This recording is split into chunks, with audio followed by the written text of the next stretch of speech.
Hello everyone and welcome to another very exciting episode here on the MIgardener channel. This is episode number 5 in the Back to Basics series, and you all have spoken, so Cindy, why don't you tell them what we're going to be doing today? Alright, so our viewers requested for us to show our seed starting mix. So I'm really excited. Luke said I'm going to be all hands on this, so let's start. Alright, cool. So, what we're going to do is we're just going to go through the ingredients, and you got it. You're going to be doing this entire thing like the raised beds. That was all you. So you're ready to get some dirt underneath the fingernails. Hopefully that's okay. Yeah, so let's go through what you're going to need right now. All right, Cindy, so the first thing you're going to need is a sifter. Now I've already made this. You probably remember I made this about 2 years ago. I took some scrap wood that was laying around and I attached to the bottom of it just a piece of 1/8-inch mesh. So this is going to give you a very fine texture because, Cindy, what you want is you want to sift out any chunks or things that are going to cause big air gaps. You want as fine of a mix as possible. The finer the mix, the better. So you could go even smaller, but it would kind of be a moot point. I find that 1/8 of an inch is perfectly fine. Now the next thing you're going to need is some perlite. Now perlite is basically just a volcanic rock. That's expanded volcanic rock. It's very porous. It's very lightweight material, and it kind of just basically what it does is it aerates the soil even more. It just adds fluffiness to it. This is the fine kind. You can get extra large, medium, and fine. So this is the fine. It's very, very small stuff. Now what I've done is I've gone ahead and wetted it. You probably felt that it was wet. Yes.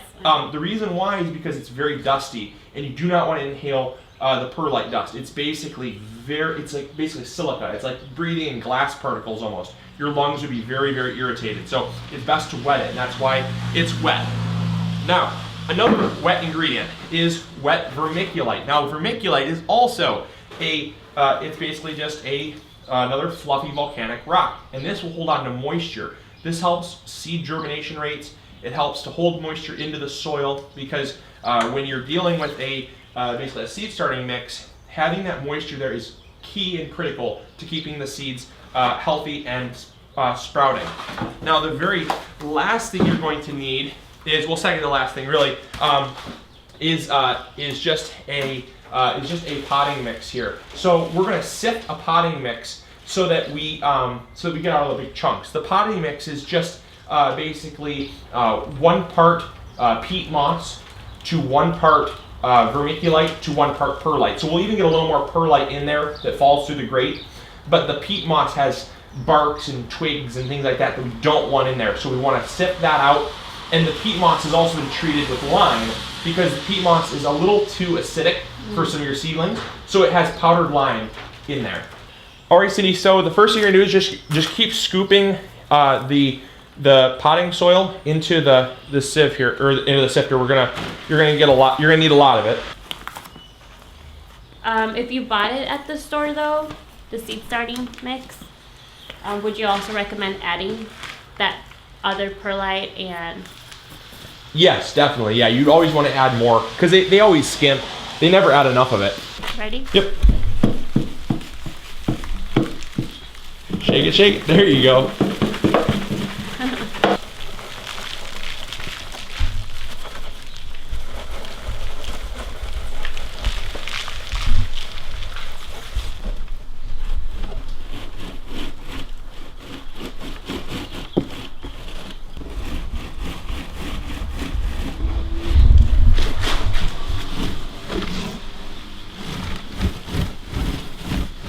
All right, Cindy, so this is what you actually sifted out. Look at that. What do you think about that, huh?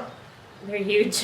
They're really chunky. I mean, yeah, like look at this stuff, you know, like that's crazy. And the thing is that like this would be really good in a potting mix because these chunks help to hold on to moisture, which is really important. But I mean, look, even some perlite didn't make it through. So the importance of this is to make the particle size smaller because these are just far too large for seed starting. But contrast that to what we sifted out. Now feel this stuff. Tell me what you think about that kind of stuff. Ooh, it's super soft and fluffy. It looks exactly like a seed starting mix. Absolutely. Only it costs like 8 times less than a seed starting mix. You just turn a potting soil into a seed starting mix. It's really, really easy. So, all right, let's put this into our bucket, and then we'll mix in our other ingredients and we'll be done. Awesome.